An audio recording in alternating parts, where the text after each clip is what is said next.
Hello and welcome मेरे प्यारे दोस्तों। आज के समय में अगर हम कोई भी आर्किटेक्चर बनाते हैं, मान लो कोई ब्रिज बना रहे हैं, तो 100 साल से ज्यादा वो ब्रिज टिक नहीं पाता है, मेजरली वो गिर जाता है।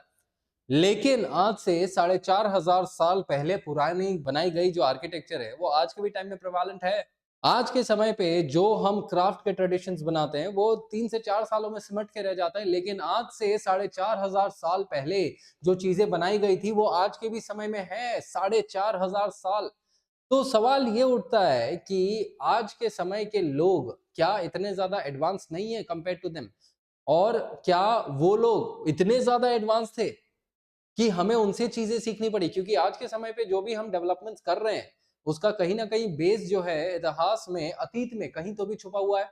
आज के समय पे जो हम बड़े बड़े सिटीज बनाते हैं, जो हम ड्रेनेज सिस्टम्स बनाते हैं, जो रास्तों को हम इफेक्टिवली तैयार करते हैं कि जो ट्रैफिक मूवमेंट है वो अच्छे से चल पाए, जो सीवेज है वो सही से चल पाए, ब्लॉकेड ना हो, फ्लड्स ना आए सिटीज के अंदर, तो ये सब का नॉलेज जो है वो हमें आया कहाँ से? So it has come from a particular civilisation जिसको कहा जाता है द हरप्पन सिविलाइजेशन, या इंडस वैली सिविलाइजेशन पहले उसको कहा जाता था। अब ये सिविलाइजेशन जो है भारत के सब कॉन्टिनेंट में, इंडियन सब कॉन्टिनेंट में, वो इंडिया के जो वेस्टर्न पार्ट होता है ना, that is modern day Pakistan, और जो पूरा इंडिया का जो वेस्टर्न बेल्ट है वो एरिया के अंदर ये पाया जाता था।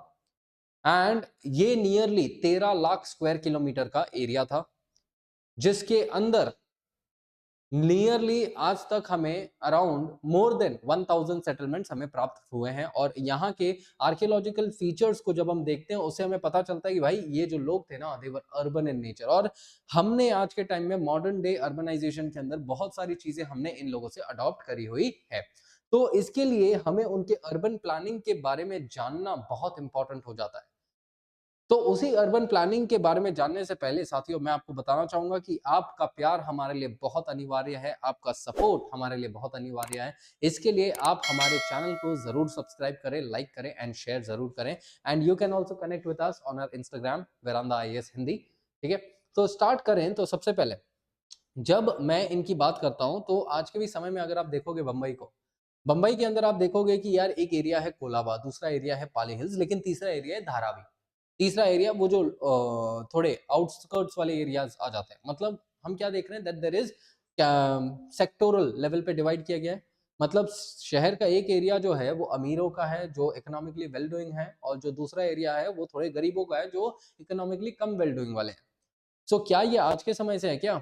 नहीं, ये हमने अडॉप्ट किया है from that point of time only, कि उस जमाने पे भी ऐसा था हरप्पन सिविलाइजेशन में कि जो इकोनॉमिकली वेल डूइंग लोग थे ना, जो हायर क्लास के लोग थे, वो लोग एक फोर्ट लाइक स्ट्रक्चर में रहते थे, और उस पर्टिकुलर स्ट्रक्चर को हम सिटाडेल के नाम से जानते हैं। ठीक है, वो जो स्ट्रक्चर है दैट इज द सिटाडेल। यहाँ पे वो स्ट्रक्चर जो है ना, वेस्टवर्ड पार्ट के अंदर पाया जाता था, और उस सिटाडेल के अंदर बहुत कम लोग रहते थे। मतलब जो इलाइट लोग है ना, बस वही लोग रहते थे। वेरएज यहाँ पे एक लोअर टाउन एरिया है जिसके अंदर मेजॉरिटी ऑफ द पॉपुलेशन रहता था, जो कि गरीब तबके का था या मिडिल क्लास तबके का था। और यहाँ पे व्हेन वी से कि यार आज के टाइम में हमारे पास गवर्नमेंट सिस्टम है, तो क्या 4,500 साल पहले कोई गवर्नमेंट सिस्टम रहा होगा क्या? तो दैट वाज देयर 4,500 साल पहले। क्योंकि आप सोचो ना कि हम जो हरप्पन सिविलाइजेशन है उसको हम सबसे पहला अर्बनाइजेशन कहते हैं। It is the first urbanisation that happened in the Indian subcontinent. तो जब ये सबसे पहला अर्बनाइजेशन है, तो अर्बनाइजेशन के अंदर हम देखते क्या है कि वहां का इंफ्रास्ट्रक्चर अच्छा है, ड्रेनेज अच्छा है, रास्ते अच्छे हैं, हमें जो फैसिलिटीज है वो मिल रहे हैं। लेकिन ये ड्रेनेज, इंफ्रास्ट्रक्चर, रास्ते, ये सब अच्छे करवाता कौन है? किसी के अंदर इंसानियत इतनी ज्यादा जाग गई है कि वो अपने खर्चे पे, अपने बलबूते पे सबके लिए अच्छा करेगा। होते हैं ऐसे लोग, लेकिन क्या इतने ज्यादा होते हैं? तो वहां पर भी जब हम इन इस एरिया को फर्स्ट अर्बनाइजेशन कहते हैं, सो ये एरिया जो है, यहां पर भी कोई ना कोई गवर्नेंस लेवल पे पॉलिटिकल अथॉरिटी थी जो इसे अर्बन बनाती थी। यहाँ के रास्ते जो थे वो इस हिसाब से बनाए गए थे जैसे आज के समय पे दिल्ली नोएडा के रास्ते बनाए जाते हैं। वहां के ड्रेनेज सिस्टम जिस हिसाब के थे, जो कि आज के समय पे चंडीगढ़ के ड्रेनेज जैसे बनाए गए हैं। वहां पे जो घर थे वो दर्शाते हैं, मतलब हमें अलग अलग प्रकार के घर भी मिले। हमें जो है 2 माले के घर का एक्सकवेशंस भी मिलते हैं, जिसके अंदर दर्शाया जाता है कि भाई 2 माले का घर मतलब शायद इकोनॉमिकली वेल डूइंग वाले बंदे का होगा, और जो 1 रूम वाले घर भी मिलते हैं जो ये दर्शाते हैं कि शायद लेबर का घर होगा ये। सो उस जमाने पे भी ये इकोनॉमिक लेवल पे कैटेगराइजेशन किया गया था। अब इनके अर्बन प्लानिंग की बात करें तो यहां से पता चल रहा है कि ये जो इनका अर्बन प्लानिंग है ना कितना ज्यादा अव्वल था, कि सिटी को 2 भागों में डिवाइड किया गया था, एक था सिटाडेल, एक था लोअर टाउन। सिटाडेल के अंदर इंपॉर्टेंट पर्सनालिटीज रहते थे, लोअर टाउन के अंदर नॉर्मल मिडिल क्लास और लोअर क्लास फैमिलीज रहते थे। सिटाडेल के अंदर जो जब इंपॉर्टेंट पर्सनालिटीज रह रहे तो इंपॉर्टेंट जो स्ट्रक्चर्स हैं जो कि जिसके ऊपर पॉलिटिकल अथॉरिटी लागू होना चाहिए वो पॉलिटिकल स्ट्रक्चर्स भी सिटाडेल के अंदर थे। एंड इसके अलावा जब हम ये चीज देखते हैं तो सिटाडेल जो था ये एक फोर्टिफाइड स्ट्रक्चर था। सिटाडेल मतलब क्या? अ फोर्ट लाइक स्ट्रक्चर। अब आप सोचोगे कि यार सिटाडेल सिटाडेल बोल रहा हूँ है क्या, तो सिटाडेल ये है। अगर ये जो फोर्ट लाइक स्ट्रक्चर है, अब फोर्ट के अंदर रहता कौन है? इंपॉर्टेंट पर्सनालिटी ही रहेंगे ना। तो that was one thing, important चीजें फोर्ट के अंदर रहेंगी, तो दैट वाज देयर प्लानिंग। ये इनका अर्बन प्लानिंग था। बट सवाल ये है कि जो इन लोगों ने अर्बन प्लानिंग करे आज के टाइम में क्या हमें इनके ये स्ट्रक्चर्स के रिमेन्स मिलते हैं क्या? तो मिलते हैं। 4500 साल पहले बनाए गए चीजें आज के भी समय पे हमें मिल रहे हैं। इतने सारे वेदर चेंजेस हुए, कलामिटीज आए, इन्वेजन हुए भारत के ऊपर, लेकिन येट ये स्ट्रक्चर स्टैंड कर रहे हैं। मतलब क्या है कि इन लोगों का शायद साइंटिफिक डेवलपमेंट इतना होगा कि इन लोगों ने जो मटेरियल्स यूज किए वो इतने ज्यादा स्ट्रॉन्ग थे क्या कि 4500 साल वो टिक गए। आज के मटेरियल 100 साल नहीं टिक पाते, वो 4500 साल टिक गए। तो मटेरियल्स के अंदर हम क्या देखते हैं कि इन लोगों ने कौन से मटेरियल्स यूज किए थे। सो इन लोगों ने बर्न्ट मड ब्रिक्स का मटेरियल इन लोगों ने यूज किया था साथियों। और ये जो बर्न्ट मड ब्रिक्स थे ये भी ये लोग स्टैंडर्डाइज डायमेंशंस में यूज करते थे। मतलब ऐसा नहीं है कि एक ब्रिक जो है बड़ा है दूसरा ब्रिक जो है वो छोटा है, ऐसा नहीं। सब स्टैंडर्डाइज डायमेंशंस के ही यूज किए थे और यही ब्रिक से इन लोगों ने ये पूरा शहर बनाया। अब जब ये पूरा शहर बनवा रहे हैं सो वो जो इलाइट लोग हैं क्या वो लोग खुद आके अपना घर बनाएंगे क्या? अमीर लोग खुद बनाते क्या घर? नहीं ना, हायर करते हैं ना किसी को। तो वो हायरिंग जब करेंगे तो एक बेस लेवल ऑफ सैलरी भी रहेगा कि भाई एक लेबर है तो अगर वो इतना काम करेगा तो उसको इतना सैलरी मिलना चाहिए। तो ये रूल्स एंड रेगुलेशंस भी डाले होंगे किसी ना किसी ने तो। और अगर कोई वो सैलरी नहीं दे रहा है तो उसके खिलाफ कार्रवाई करने का भी यहाँ पे कोई ना कोई सिस्टम रहा होगा। क्योंकि अब मान लो अगर ये सिस्टम नहीं रहे होते, अगर हम जब इसे अर्बनाइज्ड कह रहे हैं तो अर्बनाइजेशन के अंदर अगर ये एक पैरामीटर नहीं है, अगर मान लो कोई पॉलिटिकल अथॉरिटी नहीं है तो कोई एरिया अर्बनाइज्ड कैसे ही हो सकती है? क्योंकि सब लोग फिर अपने खुद के मालिक हो जाएंगे। कोई बोलेगा मैं तुम्हें 1 रुपया दूंगा एक बिल्डिंग बनाने का, कोई बोलेगा मैं तुम्हें 1000 रुपए दूंगा एक बिल्डिंग बनाने का। तो यहाँ पे डिटरमाइन कौन करेगा कि वो सैलरी कितना होना चाहिए वो वर्क का? तो डिस्प्यूट्स ही होंगे और कभी डेवलपमेंट नहीं हो पाएगा। इसीलिए जब हम इसे अर्बनाइज्ड कहते हैं तो एक पॉलिटिकल अथॉरिटी था जो यहाँ पे सारी चीजें निर्धारित करता था कि भाई कैसे यहाँ पे काम होना है। So this was the basic level जब हम इनके अर्बनाइजेशन की बात करते हैं। नाउ इसी अर्बनाइजेशन के अंदर जब हम आगे बात करें तो इनके घरों की बात करते हैं कि जो इनके घर थे ये घर जनरली यहाँ पे इन लोगों ने इस हिसाब से बनाए थे कि इनके घरों के अंदर जो प्लानिंग था ना, एक एरिया के अंदर वॉशिंग एरिया था, मतलब इसके अंदर कुएं पाए गए हैं, वेल्स पाए गए हैं, और एक एरिया के अंदर ये लोग रहते थे और दूसरे एरिया के अंदर किचन था। सो यहाँ पर क्या हो रहा है कि इंटीरियर लेवल पे प्लानिंग की भी हम बात कर रहे हैं कि भाई प्लानिंग हो रहा है। अब प्लानिंग हो रहा है तो प्लानिंग करेगा कौन? कोई ना कोई आर्किटेक्ट्स तो रहेंगे ना यहाँ पे भी। So there was planning. हमें एक्सकवेशंस के अंदर स्टेयर्स मिलते हैं, ऑल्दो 2 माले की बिल्डिंग नहीं मिलती लेकिन स्टेयर्स मिलते हैं। वो स्टेयर्स क्या दर्शाते हैं कि शायद 2 माले की बिल्डिंग रही होगी उस टाइम पे। तो 2 माले की बिल्डिंग बनाने के लिए पैसा चाहिए होता है, तो वो शायद थोड़ा अमीर व्यक्ति का घर होगा। 1 रूम वाले भी घर मिलते हैं जो शायद लेबर क्लास के हो सकते हैं क्योंकि उनके पास इतना पैसा नहीं था। तो ये इनके घर वाले स्ट्रक्चर्स थे। तो यहां से पता चलता है कि यार ये कितने ज्यादा यहाँ पर भी इकोनॉमिक लेवल पे वेलबींग था। और जब ये लोग इस हिसाब से अर्बन प्लानिंग कर रहे थे तो वी अंडरस्टैंड कि ये एक अर्बनाइज सेटअप में था। एंड हमने वहीं से ही ये जो इंटीरियर डेकोरेशन वगैरह ये सब की चीजें हमने आज के टाइम में अडॉप्ट करी। इसके अलावा अर्बनाइजेशन का एक मेन फीचर होता है, वो होता है रास्ते। आप बंबई के गलियों में जाओगे तो आपको ट्रैफिक ही ट्रैफिक मिलेगा, तो that is not well planned roads. But when you come to Chandigarh, यहाँ पे वेल प्लान्ड रोड्स है, ट्रैफिक इतना नहीं होता है। क्यों? क्योंकि जो मेजर रोड्स हैं वो मेजर एरियाज को कनेक्ट करते हैं, जो छोटे रोड्स हैं वो छोटे एरियाज को कनेक्ट करते हैं, सर्विस लेन्स होते हैं। सो यहाँ पे प्रॉपर मैनेजमेंट ऑफ रोड्स है। तो उसी हिसाब से हड़प्पन सिविलाइजेशन के अंदर भी प्रॉपर मैनेजमेंट ऑफ रोड्स थे। जो मेजर एरियाज को, अगर मैं ये एक एरिया बनाऊं, यहाँ पे एक, ये मान लो हड़प्पा है, मतलब अलग अलग शहर है, ठीक है। इंडस वाले सिविलाइजेशन में हमें अलग अलग शहर मिले, हड़प्पा, मोहनजोदारो, लोथल, कालीबंगन, ढोलावीरा, सुरकोटड़ा, ठीक है, ये रोपर, अलग अलग शहर हमें मिले। और ये जो मेजर मेजर शहर हैं, for example Harappa and Mohenjodaro, in Harappa and Mohenjodaro के अंदर हमें क्या दिखता है कि ये मान लो अगर ये हड़प्पा है तो ये मेजर एरियाज हैं 1 2 3 4। तो रास्ते क्या थे ना, रास्तों ने जो मेजर एरियाज हैं उनको मेन रोड से कनेक्ट किया, और इसी के अंदर जो अंदर इंटीरियर लेवल पे अगर कहीं जाना था ना, तो देयर वर सर्विस लेन्स जो इंटीरियर लेवल पे यूज होते थे। इसकी वजह से कहीं भी ट्रैफिक का हमें दिक्कत नहीं होता था। So that was the level of road advancements जो इन लोगों ने इस पर्टिकुलर टाइम पे करे। तो दिस इज वन थिंग। अब आपके अंदर सवाल रहेगा कि जो हड़प्पा का टाइम पीरियड है, वो हड़प्पा का टाइम पीरियड है कब, कब आता है हड़प्पा का time period? So when we talk on the Harappa's time period, तो हड़प्पा का time period is generally from 3000 to 1750 BC। मतलब अब क्या हो जाएगा कि यहाँ पे आज हम कौन से वर्ष में, today we are in the 21st century AD. मतलब आज से लगभग, जब हम 3000 की बात करें तो लगभग 5000 साल पहले हड़प्पन सिविलाइजेशन की शुरुआत होती है। अब हड़प्पन सिविलाइजेशन से पहले जो सिविलाइजेशन था, जो कल्चर था, that was the pre historic culture, मतलब जो स्टोन एज वाले कल्चर्स थे वो थे। अब स्टोन एज के कल्चर्स में हमने क्या देखा, सबसे पहले पेलियोलिथिक था, देन मीसोलिथिक था, देन नियोलिथिक था, एंड देन चैल्कोलिथिक था। अब चैल्कोलिथिक के बाद जो है ये शुरुआत होता है हड़प्पन सिविलाइजेशन का। अब ये जो हड़प्पन सिविलाइजेशन की शुरुआत हो रही है यहाँ पे, ये जब हम इसको फर्स्ट अर्बनाइजेशन का खिताब देते हैं तो ये शुरुआत में ही फर्स्ट अर्बनाइजेशन नहीं कहलाता है। क्या अचानक से कोई अर्बनाइज हो जाएगा क्या? नहीं।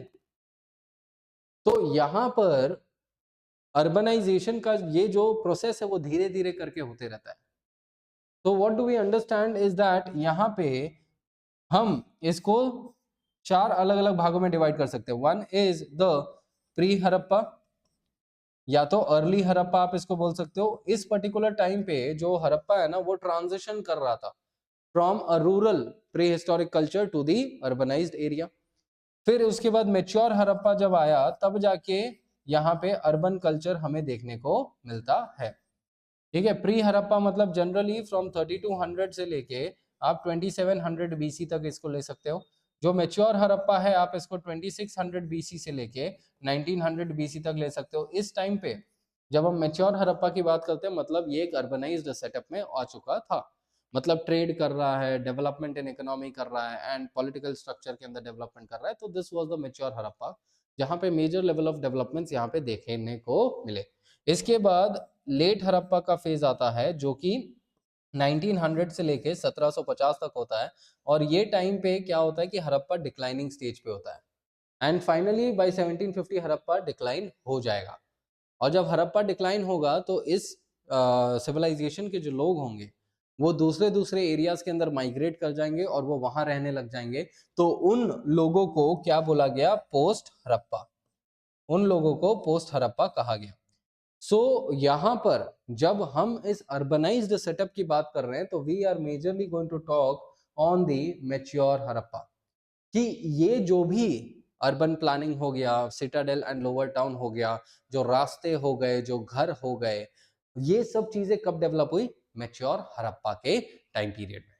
अब यहाँ पे रोड्स के बाद अगर मैं एक दूसरे मेजर कॉन्सेप्ट की बात करूं, तो अर्बनाइजेशन के अंदर जब मैं मैच्योर हड़प्पा की बात कर रहा हूं, तो वहां पे जब मैंने ट्रेड का एस्पेक्ट बोला, so what happens is that कि ये जो टाइम पीरियड था हड़प्पा का, ये टाइम पीरियड में हड़प्पा जो है ना, it was very much in touch with the other contemporaries. मतलब उस टाइम पे हड़प्पन सिविलाइजेशन के टाइम पीरियड पे देयर वर 3 अदर सिविलाइजेशंस जो प्रिवेल कर रहे हैं, and that is Harappan civilisation जो है वो इंडिया के अंदर प्रिवेल कर रहा था, इंडियन सब कॉन्टिनेंट में। जो एक दूसरा सिविलाइजेशन है मेसोपोटामिया, यहाँ पर एक नदी है that is the tigris and Euphrates, ये नदी आप देख सकते हो। सो मेसोपोटामिया सिविलाइजेशन इधर था, यहाँ पर नाइल नदी है, तो नाइल नदी के इधर जो इजिप्शियन सिविलाइजेशन है वो इधर था, और यहाँ पर जो येलो रिवर है दैट इज द हुआंग हो, आज के समय पे चाइना में है। सो यहाँ पर था द चाइनीज सिविलाइजेशन। सो ये मेजर 4 सिविलाइजेशन थे उस पर्टिकुलर टाइम पीरियड पे। अब जब हम अर्बन फेज की बात करते हैं हड़प्पा की, तो इस टाइम पीरियड पे सिटाडेल वगैरह ये सब चीजें बनाई जा रही है। तो उसी के साथ साथ क्या किया गया कि पोर्ट लाइक स्ट्रक्चर्स भी बनाए गए, पोर्ट्स बनाए गए। अब जब हम पोर्ट्स की बात करते हैं तो पोर्ट्स मतलब लोथल एक एरिया था इन द गुजरात बेल्ट, ठीक है। तो लोथल एरिया के इधर जो गल्फ ऑफ खंबाट के इधर आता है, जिसको गल्फ ऑफ खैम्बे भी बोला जाता है, यहाँ पर लोथल का एक पोर्ट बनाया गया था।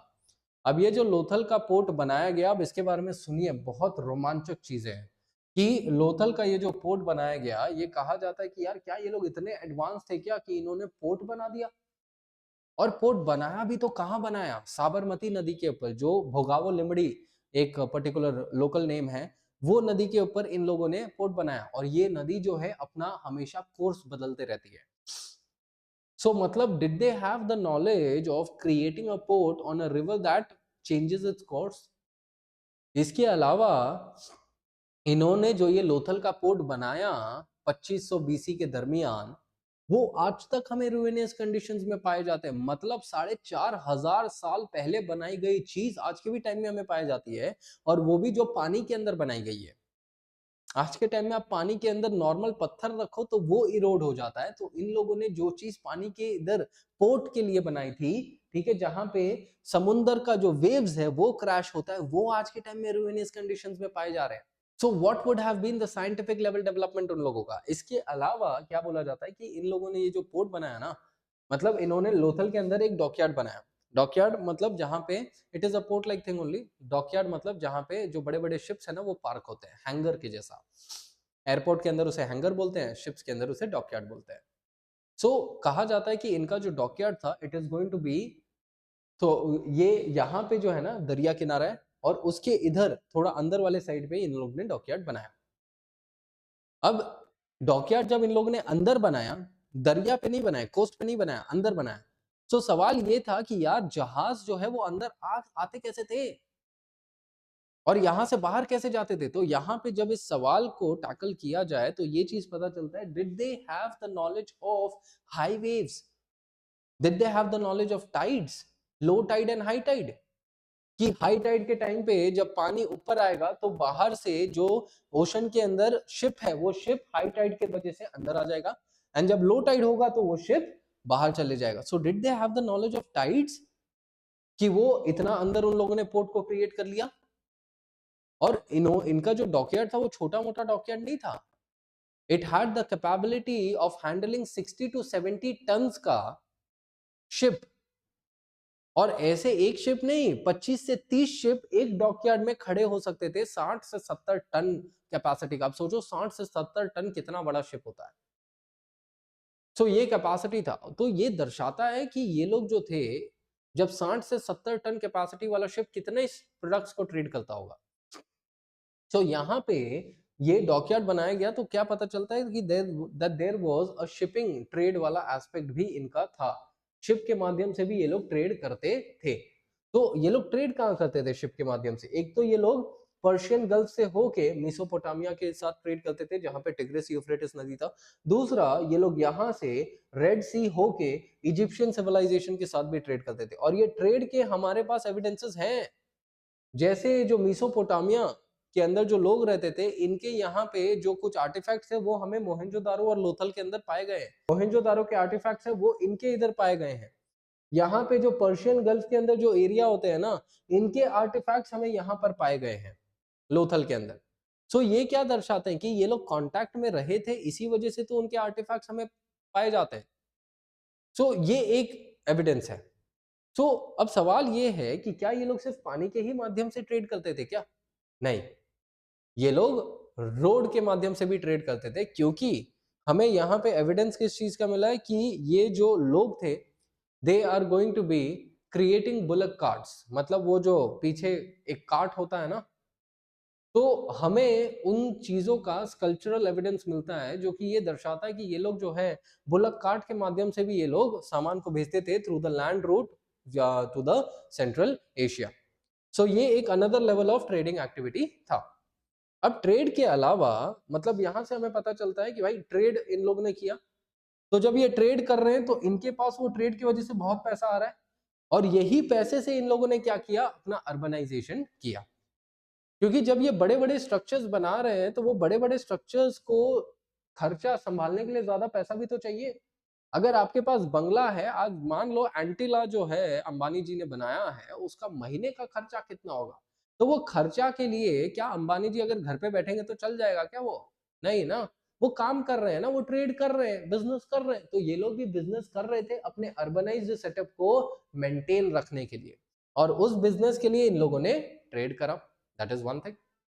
अब इसके अलावा अनदर एक आर्टिस्टिक इनोवेटिव चीज इन लोगों ने जो करी थी वो थी ये जो फिगर्स आपको दिख रहे हैं वो।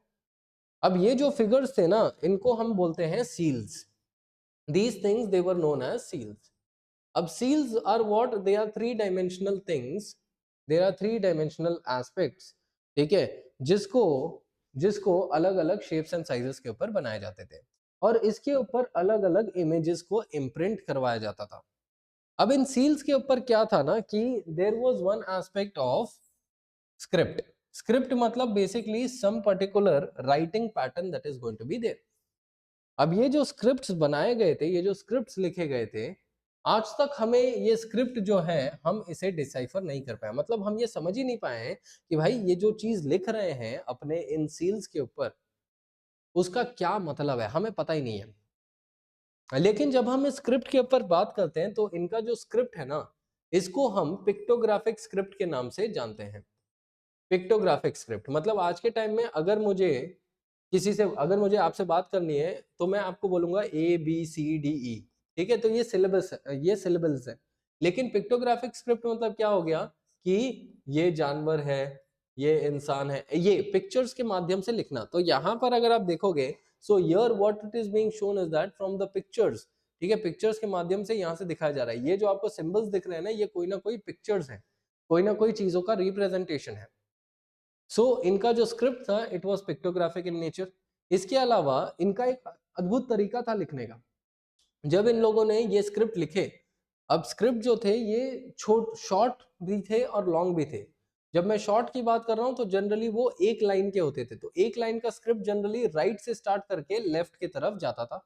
लेकिन अगर लॉन्ग स्क्रिप्ट रहेगा तो मतलब 3 से 4 लाइन का अगर स्क्रिप्ट रहेगा, तो यहाँ पे ये क्या करते थे, by directional style of writing use करते थे। मतलब क्या हो गया कि सबसे पहले लाइन में राइट टू लेफ्ट जाते थे, दूसरे लाइन में लेफ्ट टू राइट जाते थे, तीसरे लाइन में left to right to left जाते थे, चौथे लाइन में लेफ्ट टू राइट जाते थे। सो यहाँ पर ये क्या होता है, this is known as the bidirectional style of writing. Bidirectional also, you can also call it as the boustrophedon. Now यहां पर जब ये राइटिंग का स्टाइल है इनके पास, मतलब they also have a style of communication. अब जब इनके पास स्टाइल ऑफ कम्युनिकेशन है, मतलब क्या हो जाएगा कि ये जो लोग हैं, ये जब मेसोपोटामिया पर्शियन एरिया यहां से जब ये ट्रेड कर रहे थे, तो they were also in communication with this particular areas, and ये लोग इंफॉर्मेशन भी शेयर कर रहे थे। हाउएवर हमें अभी तक ये नहीं पता कि इन लोगों ने इस सील्स के ऊपर क्या लिखा। जो हरप्पन सिविलाइजेशन के अंदर जो अलग अलग एरियाज के अंदर हमें बहुत सारे ऐसे सील्स मिले जिनके ऊपर अलग अलग चीजें लिखी गई थी। और ये जो सील्स थे ना, ये जो सील्स थे ये अलग अलग चीजों से बनाए गए थे। मतलब it was also made up of gold, silver and all those things, Ivory, और ये सब चीजें बहुत प्रेशियस थे। ऑल्दो सबसे कॉमन मटेरियल जो यूज किया जाता था वो था स्टीटाइट, जो कि एक पत्थर था। जैसे ये एक पत्थर है, ये स्टीटाइट पत्थर है, लेकिन यहाँ पर ये लोग गोल्ड सिल्वर वगैरह के भी ऐसे सील्स बनाते हैं। मतलब आप अगर इसको सिक्के समझ रहे तो सोने के सिक्के, मतलब देखो यहाँ पर अगर कोई सोने के सिक्के जैसा कुछ बना रहा है, I am not telling they are creating a currency, मैं वो चीज बिल्कुल नहीं बोल रहा हूँ। I am telling they made the seals with the gold, silver and ivory and all this precious elements also. So यहाँ से कहीं ना कहीं क्या पता चल रहा है कि that these people they are going to be very much advanced. यहाँ पे इनका जो अर्बन लाइफ है वो कैसा रहा होगा। ये स्क्रिप्ट से भी पता चलता है, क्योंकि अगर स्क्रिप्ट है मतलब शायद इन लोगों ने अपने जो ट्रेडिंग के अकाउंट है उसको अकाउंट किया रहेगा। क्योंकि अगर आज के टाइम में अंबानी साहब ट्रेड कर रहे हैं और अगर उन्होंने वो अपने बिजनेस का अकाउंटिंग नहीं कर रहे हैं तो बिजनेस चल ही नहीं पाएगा ना। प्रॉफिट एंड लॉस कैसे पता चलेगा, कैसे पता चलेगा कि ये जो बिजनेस है वो प्रॉफिटेबल है और हमें ये चीज करना चाहिए। वो चीज वहां पे नहीं थी। मतलब ऐसा एब्सेंस लकूना वहां पे नहीं था। वो लोग भी जब स्क्रिप्ट है तो कहीं ना कहीं writing, account maintaining, account book, जो कुछ इंपॉर्टेंट चीजें अपने एरियाज के बारे में ये सब शायद लिखना उनकी शुरुआत हो चुकी थी। एंड बिकॉज ऑफ दैट ये डायनेस्टी, ये जो एरिया है हड़प्पन सिविलाइजेशन का, वो और ज्यादा डेवलप हुआ। यहां से जब हम देखे साथियों, हमने वही चीज देखा कि जो हड़प्पन सिविलाइजेशन है वो कैसे अर्बनाइज्ड था। इसका अर्बन लेगेसी क्या था कि मतलब जो ये चीज उस टाइम पे कर रहे थे, देखो स्क्रिप्ट हो गया, जो आर्किटेक्चर बनाने का तरीका हो गया, अर्बन प्लानिंग हो गया, सीवेज हो गया, ड्रेनेज, जो रोड मेकिंग हो गया, जो हाउसेस का कंस्ट्रक्शन हो गया, जो आर्किटेक्चर हो गया, जो ट्रेड हो गया, जो पोर्ट हो गया, ये सब चीजें आज के टाइम में भी है ना। ये उनकी लेगेसी है जो 4,500 साल पहले वो लोग यूज कर रहे थे, आज के टाइम में हम वो यूज कर रहे हैं। The modern time is a representation of an innovated version of the ancient times. This is going to be all for this particular session, my dear friends, and I'll see you up in the next session. Thank you once again, मेरे प्यारे दोस्तों। जरूर like करें, share करें और subscribe करें। इसी के साथ thank you, bye bye and Jai Hind. Veranda IAS, where your dream becomes reality.